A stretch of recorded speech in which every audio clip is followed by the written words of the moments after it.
उनका इतिहास कहता हूँ, अब आप पर ध्यान पूर्वक से सुने।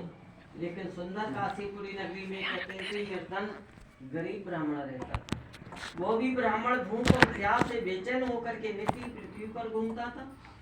ब्राह्मणों से प्रेम करने वाले श्री भगवान विष्णु ने ब्राह्मणों को दुखी देख करके एक दिन स्वयं बूढ़े ब्राह्मण का रूप धारण कर वो गरीब ब्राह्मण के पास जाकर के आदर के साथ पूछते हैं कि हे विप्र, तुम नित्य ही दुखी होकर के पृथ्वी पर क्यों घूमते हो? हे श्रेष्ठ ब्राह्मण, ये सब मुझसे कहो, मैं भी सब सुनना चाहता हूँ। गरीब ब्राह्मण बोला। ब्राह्मण ने कहा, मैं निर्धन हूँ, गरीब ब्राह्मण हूँ, भिक्षा के लिए नित्य ही पृथ्वी पर घूमता फिरता हूँ।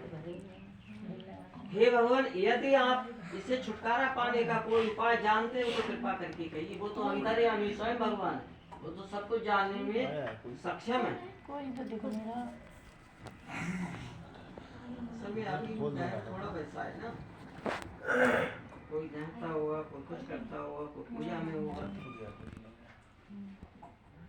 मंदिर से आके घर पे भी लोग करते हैं। नीचे से कुंडा डलवाते। मुझे बताएं, मैं आपकी शरण में हूँ। वृद्ध ब्राह्मण का रूप धारण ये हुए श्री भगवान विष्णु ने कहा, एक गेट के लिए एक लोग सामने बैठे हो, कोई दिक्कत? अरे तो खुलवा दो ना पूरा गेट खोल दो। पूरा गेट को खुला होना चाहिए। वृद्ध ब्राह्मण का रूप धारण किए श्री भगवान विष्णु ने कहा कि हे ब्राह्मण, श्री सत्यनारायण भगवान मन वांछित फल देने वाले, इसलिए तुम जिसके करने से मनुष्य सब दुखों से मुक्त होता है। इसी के साथ खोल दे बस, आ जा। ब्राह्मण को व्रत का सारा विधान बतला करके बूढ़े ब्राह्मण का रूप धारण करने वाले श्री भगवान सत्यनारायण जी थे वो अंतर ध्यान हो गए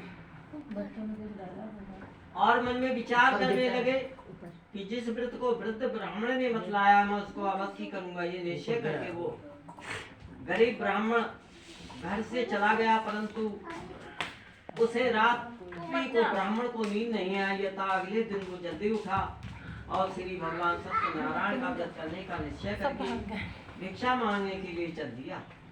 उस दिन उसको भिक्षा में बहुत सारा धन मिला, जिससे उसने पूजा का सारा सामान खरीदा और घर आकर के अपने बंधु बांधवों के सहित भगवान श्री सत्यनारायण का व्रत किया, जिसके करने से वो गरीब ब्राह्मण सब दुखों से छूट करके अनेक प्रकार की संपत्ति से युक्त हो गया।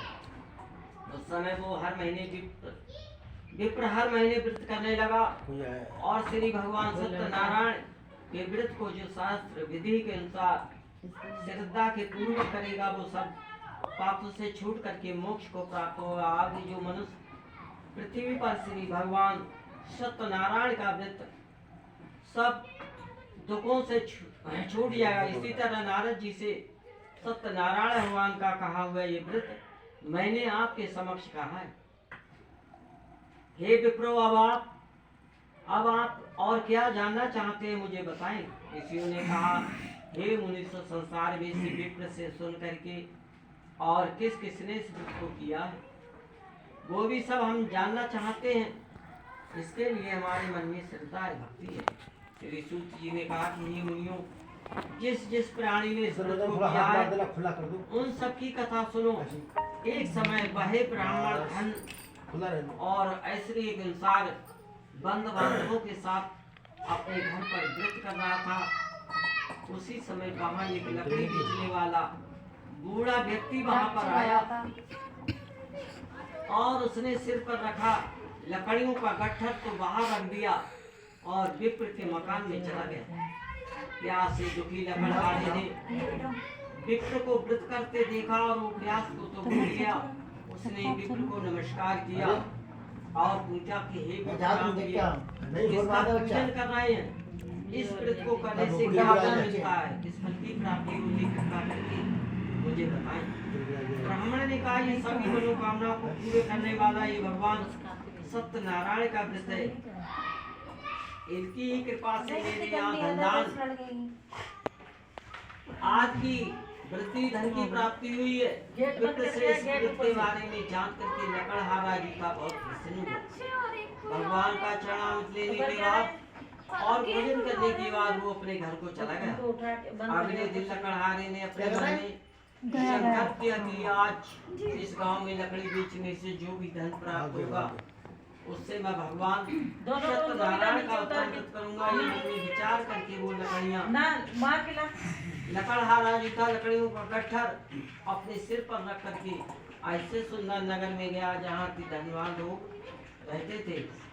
ऐसे नगर में जाता हुआ उस दिन उसे उन लकड़ियों का दाम पहले दिनों से दुगना मिल जाता हुआ था। वो बूढ़ा लकड़हारा आते कृष्ण होकर के पके केले शक्कर शहद घी दूध दही और गेहूं का चूर्ण इत्यादि श्री भगवान सत्यनारायण के व्रत की सभी सामग्री को लेकर अपने घर आ गया। फिर उसने अपने बंधु बांधवों को बुला करके विधि विधान के सहित भगवान सत्यनारायण जी का व्रत का पूजन किया और उस व्रत के प्रभाव से वो बूढ़ा लकड़हारा धन पुत्र आज से युक्त हुआ और संसारिक के समस्त सुख भोग करके समय में वैकुंठ को चला गया। इतम स्कंदे रेवाखंडे सत्यनारायण व्रत कथा।